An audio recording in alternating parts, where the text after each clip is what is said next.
Hello and welcome to the Climbing Daily Wednesday news show. Today we've got hard trad climbs, hard sport climbs, and yet again, some more controversy. Now, as we've been discussing over the last couple of weeks, that E10 counter is getting smashed, and this week is no different. This time, it's Babsy Zangerl. Babsy has made a repeat of Greenspit, an 8B plus trad climb in the Valle d'Orco in Italy. Originally, it was bolted, but the bolts were removed. Didier Berthaud was the first to send the 12-metre route in its current trad form, and it features particularly tricky gear to place. Babsy did the route in 13 tries over 4 days. Babsy has got to be one of my favourite athletes, and we managed to get hold of her for her perspective on this route, and we had a little chat. Babsy, first of all, congratulations on sending Greenspit. Why did you choose that route as a challenge for yourself? That's a good question. I think it's, everybody here in Europe knows about this route, and it's a very iconic line. And I was really impressed about the pictures I saw and the videos. So, I just wanted to go there and see how it looks and if I can do some moves on it. When you're climbing something like that, because it's so iconic, because as you said, there's all these pictures, does that put sort of extra pressure on you, or do you just sort of roll with it and just go for it?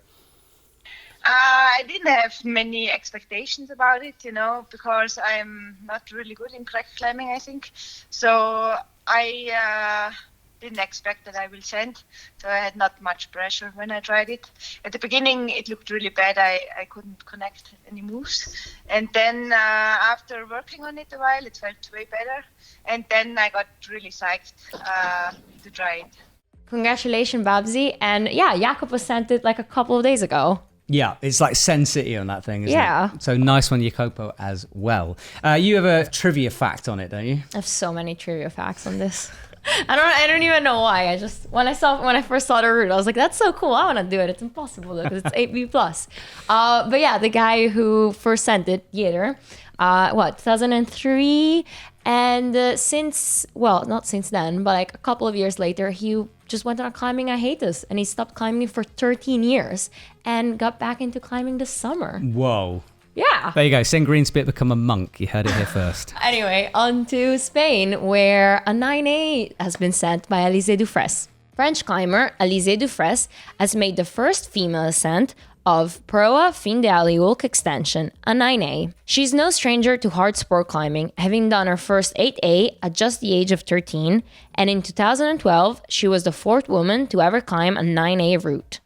On her Instagram post, she commented that it took her a while to get used to cave climbing or that style of climbing, because I guess it's quite unique and peculiar to that cave. What's the mellow video? Isn't there a mellow video of that cave? Yes, it just came out yesterday or 2 days ago. It's embedded on the EpicTV website, and it's of Dave Graham sending the 9B there. I love the fact the cover is just a picture of him hanging upside down being given chalk by someone. Fan. Oh, was it a fan? Yeah, it was a fan. So basically, they held up the fan the whole way. Okay, well, just to cool everything down. Yeah. I want to be famous enough that someone follows me around with a fan. In fact, if you would like to do that, then send me an email. If you want to be. You need a belayer, a fan-ayer. Fan-ayer? Just a fan. Anyway, every week we seem to do a 9A roundup just because so many seem to get done. And this week is no different, but we're starting with a very hard 9A. 9A plus / 9B, in fact.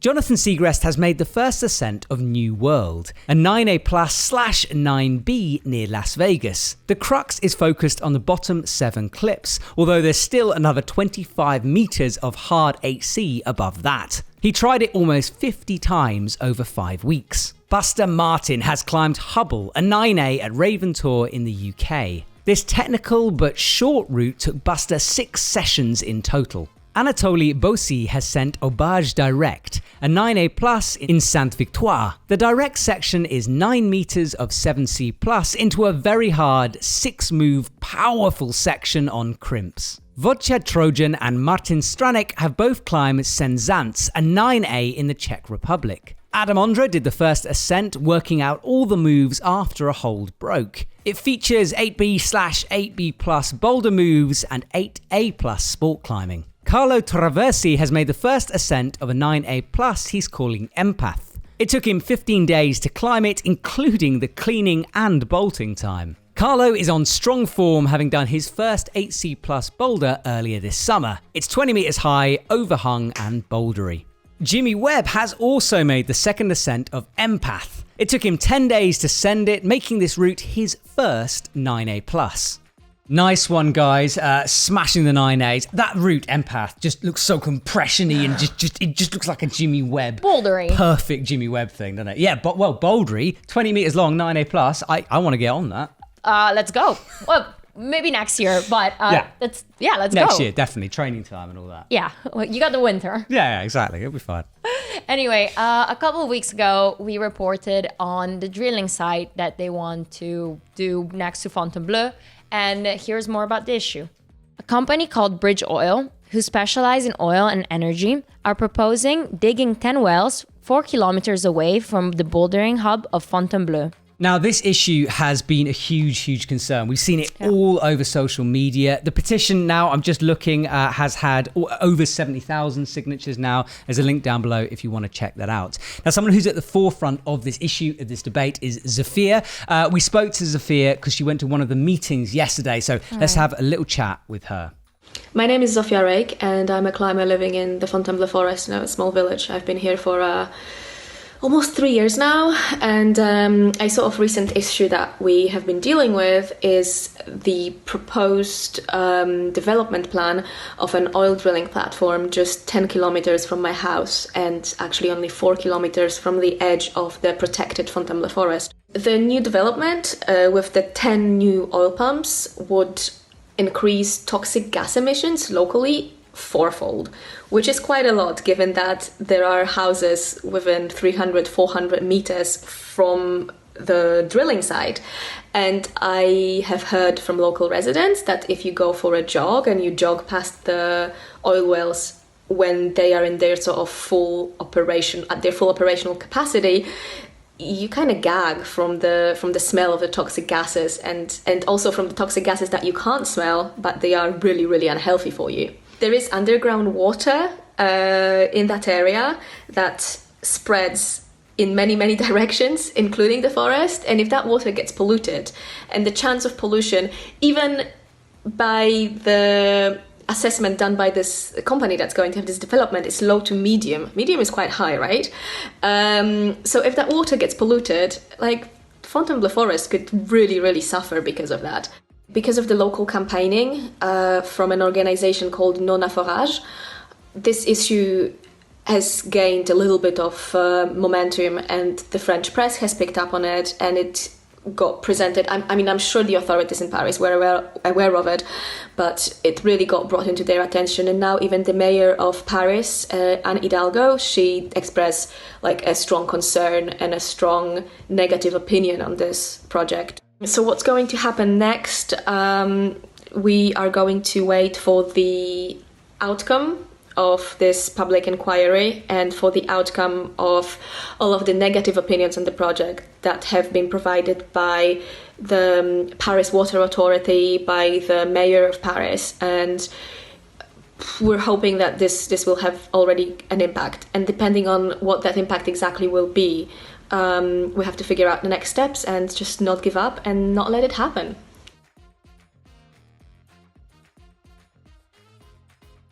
Thank you so much to Zafia for taking the time to speak to us about that. She's someone who's very knowledgeable. She lives there. So thank you for your insights.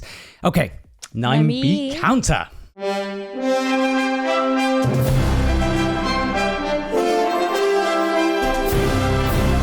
So E10 counter, Babsy and Jacopo, and then 9A counter, Alizé. Nice. Something I also wanted to bring up is the fact that Journey Cruder is trying Tribe at the moment. I know, that's exciting. How many points is that on the E10? What is it, 11? Well, it's 9. Oh, he didn't grade it. He didn't grade it. It's a 9A. Right? It's a 9A. I mean, it's hard. I'm pretty sure it's a 9A. I'm well excited the Journey's on that thing. I can imagine him just screaming at the rock. It's going to be excellent. But James is trying it as well. He is, yeah. James and Caroline Silvadini. It took me so long to learn how to pronounce that. Cool. So, nice little roundup. E10, again, getting smashed. More paper. Thank God we've gone digital.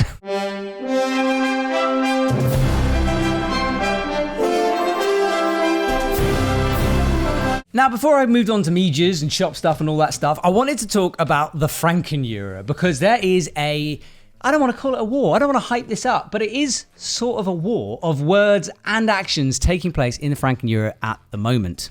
A few weeks ago, Alex Megos reported on his Instagram that he put up a new route in the Frankenjura. It was bolted by someone else, but Alex got the first ascent. He called the route The Last Dance and graded it 8C+. However, after he sent it and posted about it, the route had all of its bolts chopped and left at the base. Alex Megos put up a post on Instagram to complain about it, hinting that there was a bigger problem simmering in the Frankenjura. There seems to be a conflict between different generations of climbers, some of whom object to new routes being bolted so close to old classics. Frankenjura legend Marcus Block has been involved and things got pretty nasty on Instagram. Marcus made fun of Alex's trademark hashtag, starting a new Instagram page and using the hashtag #carrots4assholes.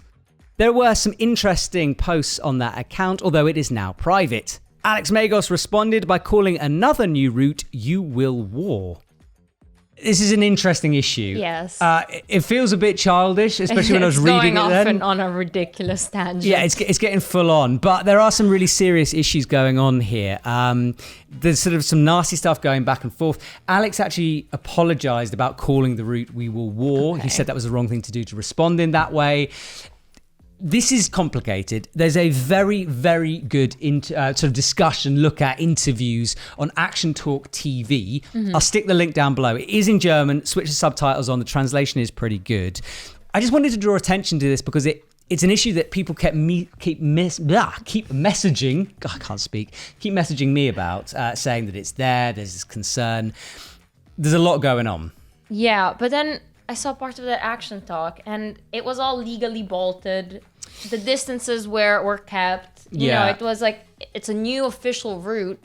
Yeah, it's that classic kind of climbers etiquette, ethics thing going on where it's like no one's really done anything wrong and yet people have done something wrong. You know, it's one of those. Look, hopefully this de-escalates everything at some point because it's always nasty to see climbers going at each other. But yeah, we'll keep an eye on that story and keep you updated. Shop stuff? Yes. Then Mejas, because there's some cool Mejas going on. Yeah, shop stuff. First, Scarpa is back in stock. Yes, it is. I love Scarpa shoes. Have you ever worn Scarpa shoes? I don't think I have. I never have. Oh, dude, we got to get you some Scarpa shoes. They're so good. So good. The new Dragos. The new Dragos are... the low volume ones? Yes. Oh, yes. Okay, Another black and white shoe. I love how we're trying to do a very serious thing here. We're basically just dribbling over shoes. Yeah. But if Scarpa's back in stock, so go and check that out. And then clothes. Clothes, yeah, new arrivals, new season. So the page just keeps getting updated, but check out the EpicTV clothing section. So basically, if you want a bargain, keep going back to the shop, keep checking it because it's always getting redone. Yes. Wicked. There you go. Make it a browser favorite, ladies and gentlemen. Okay, Mejas wise. On Tuesday, we put out a different kind of film for us on Climbing Daily. It was by a gentleman called Trevor Messiah. I spent time with him in Spain, and it was all to do with this Black Lives Matter, people of color within climbing. Now, the video went live on our YouTube channel. It had hundreds of comments. The comment section, what wild. Yeah, the comment section is interesting. We're going to talk about it, but here's a little clip first. As outrage spreads over the killing of George Floyd in the U.S., protesters have taken to the streets around the world. Paris, they marched, as they did in Rome and Tokyo. Those of us that feel more uncomfortable, most uncomfortable with what's going on, and more shocked by what's going on, you've had it too comfortable. So it's just, this is what happens when you have change. You know, plenty of us know what it feels like to be uncomfortable. So welcome to the club. Okay, so he's dealing with race in society, race in climbing. Yeah. He talks about his background, his history. He's such an eloquent bloke. Yeah, no, he really is. And I mean, for who hasn't seen the video yet, I'd say, you know, take those 15 minutes, go watch it with an open mind. Please watch it all before commenting. Yeah. And there's, you know, like there's always something to learn about this issue.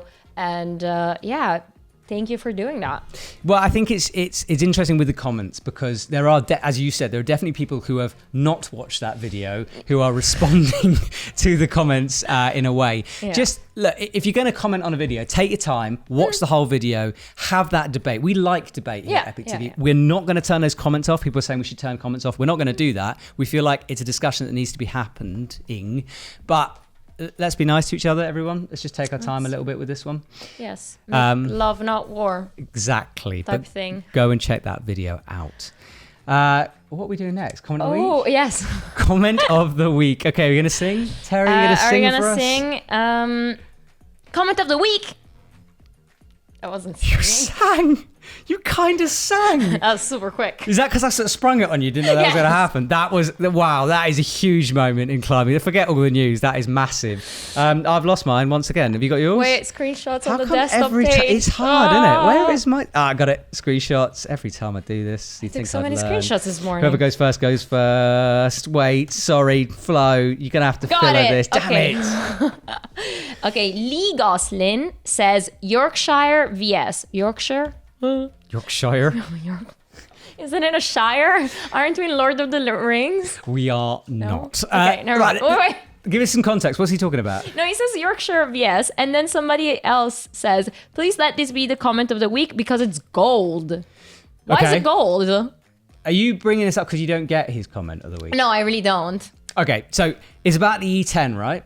Okay. We're talking about how hard it is, and he's saying it's like Yorkshire VS. He implying VS is an easy grade, Yorkshire makes it very difficult at that grade. So he's implying that if you were in Yorkshire, it would just be VS because Yorkshire is hardcore. So everything is sandbagged. Yeah, kind of. So if you want to be modest, you'd be like, oh, I did a Yorkshire VS. I don't know the grade. Ain't no ting.